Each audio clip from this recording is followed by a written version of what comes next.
In Norse mythology, Loki is often referred to as the trickster god, though he is technically a giant, a Jotun, a being that represents chaos, whereas the Aesir gods such as Odin and Thor represent order. While the mythology of Loki is not directly integrated from the old stories, many of the same elements remain, such as Loki having a tenuous relationship with both Odin and Thor, Loki's use of sorcery and deception, and the ambiguous moral nature of his character. It's often easy to label Loki as a villain in Norse mythology when considering his integral role in the coming of Ragnarok, the end of everything. However, when reading through the Norse stories, the Aesir gods are by no means saints, and are often depicted as being quite crude and brutish. For those who play D&D, Loki is much more akin to the alignment of chaotic neutral. Loki is not truly evil, nor is he truly good. He is simply a force of chaos, a force of both destruction and creation. I believe this can be connected quite well to Loki in the MCU, particularly the Loki we have been following throughout the Loki series on Disney+. Loki began more as a villain, as the Loki we are following is the Loki that was taken from 2012 before he had time to develop as a character throughout Thor the Dark World and Thor Ragnarok, in which we saw Loki become a much more sympathetic and evolved character.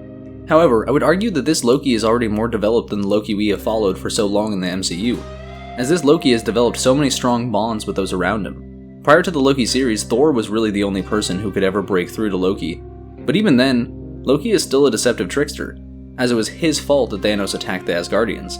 While Loki was changed after the events of the Ragnarok film, he still stole the Tesseract from Asgard before they fled. Conversely, the Loki we have been following for the last several years in the Loki series has been changed not only through the sheer power of the TVA, but also, though as corny as it is to say, through the power of friendship and close personal bonds. Maybe the Loki writers were watching some anime in between seasons, though this is demonstrated by Loki in episode 5 of this season, as he says he wants his friends back, and that he just doesn't know where he belongs if he doesn't have them around. Yes, Loki is being selfish when he says this, though he is also being honest when he tells Sylvie that he wants to give them the choice to rejoin the TVA, a choice they were never given to begin with. However, through this desire and his need to belong, Loki may be setting himself up as a villain akin to He Who Remains. Loki, while appearing to be much more good-natured than he was in the MCU proper, may still be an unintentional villain within his own series. Consider that this Loki series, particularly Season 2, is meant to set up Kang as the definitive big bad of the MCU's multiverse saga, and thus, is it even possible for the Loki series to have a happy ending? Season 2 may echo Season 1 and end with Kang winning, with the plan of He Who Remains being fulfilled in the end. Loki, in the pursuit of being good, brings about the greatest evil of the multiverse. It echoes the saying that the road to hell is paved with good intentions. While Loki is much more good-natured, he still does seem to bring about chaos, and it's not even fair to place all the blame on him. This Loki was meant to go on and die at the hands of Thanos at the start of Infinity War. Yet, this Loki was plucked from the timeline through no true fault of his own. Yes, Loki did grab the Tesseract when it fell from the suitcase in Endgame. However, that would not have happened if the Avengers had not screwed up their time heist.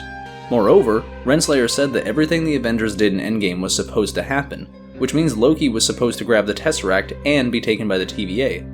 If what the Avengers did was supposed to happen, then it's also true that Loki taking the Tesseract was supposed to happen that way. And clearly, this is the case based on the first season of Loki, as well as what we've gotten thus far in Season 2. As far as we know, this was all meant to happen so that Loki could help in assisting not only save the TVA, but possibly creating it as well. Loki is very much serving as an agent of chaos in the Loki series, as this is even the case in the first season. In the first season, the TVA is operating just fine until Loki comes along and helps in the hunt for Sylvie. And it isn't until Loki helps in that hunt that Sylvie is actually able to fulfill her plan to kill the leader of the TVA and free the timelines.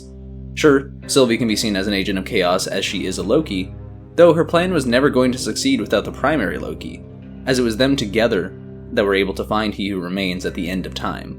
More than that, Loki's ability to time slip makes him particularly unique and chaotic, as he now has the ability to time slip at will, and this is an ability that could lead to a lot of chaos depending on the context. I've seen some speculate that every time Loki time slips in the TVA he is creating branched timelines, though I don't believe that's the case as the TVA is clearly separate from the timelines, and the timelines can be viewed from the TVA. Though I do think that his ability to time slip is a representation of Loki being an agent of chaos for the universe, as he is able to prevent the big bounce if he wants to, and I believe that's what Loki will be doing by saving the TVA in the temporal loom. When everything is spaghettifying, it looks like the universe is reverting back to its primordial soup, so to speak. And that likely what would occur after this is that another Big Bang would occur, though of course I can't be 100% confident of this. Regardless of that, I think Loki is ultimately going to bring about more chaos than he would if he let everything fade away. but he can't just do that because he so desperately wants to save his friends. However, I think that Loki will bring about more chaos as he is going to help prop up Kang the Conqueror, as has already been implied by Marvel. The chaos that Loki inherently causes around him creates the perfect scenario for Kang to rise up across the multiverse.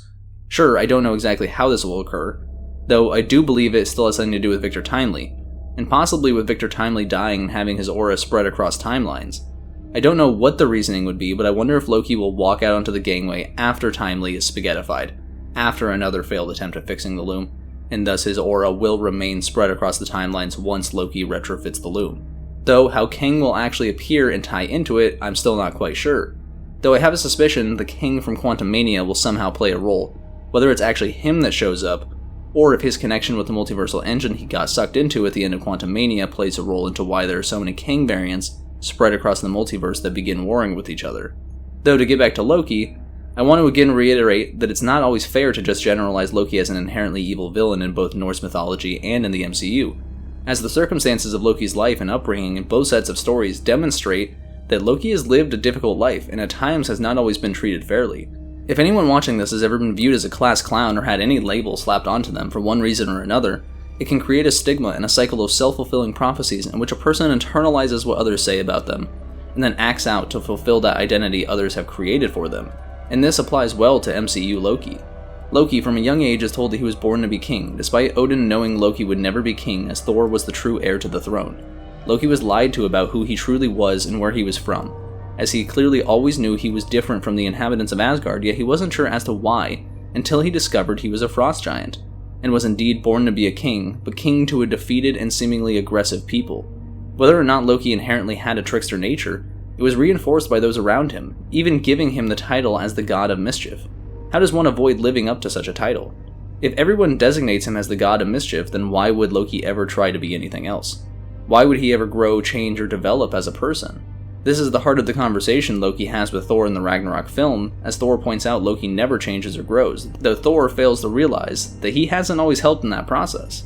There's much more that involves Loki's struggles with morality, though it's clear that the Loki series has done well at evolving Loki as a character, making him someone who has begrudgingly accepted the role as a god, someone who has taken on that role and responsibilities, not because he has to, but because he should. Yet, Loki's attempts to help will almost certainly create the perfect circumstances for Kang to rise up, and I'm worried that Loki won't survive. In the second episode of Season 2, X5, or Brad, said that everything that Loki and Sylvie had ever done to help had only caused death and destruction, and perhaps he was right. Maybe what makes a Loki truly is that they are meant to lose. Loki's chaotic power of being able to slip through time and space may open the door for Kang, even if Loki's ultimate goal is to prevent Kang from coming to power. In the end, Loki is likely creating the multiverse in which the multiversal war will occur, or at least he will open up the 616 sacred timeline to connect or form wholly new universes such as the 838 universe, as I'm still not quite sure how that connects to everything in Loki. Though in Norse mythology, Loki is the one who brings about Ragnarok, and many of the agents of Ragnarok are the children of Loki, and perhaps we can view those in the TVA with Loki as metaphors for those children, those close to Loki that will help bring about the end of everything, those that will bring chaos into the world and start the cycle of destruction and creation anew. I still think that Loki, as good intentioned as he may be, will start the cycle he wishes to end, ultimately fulfilling his true glorious purpose.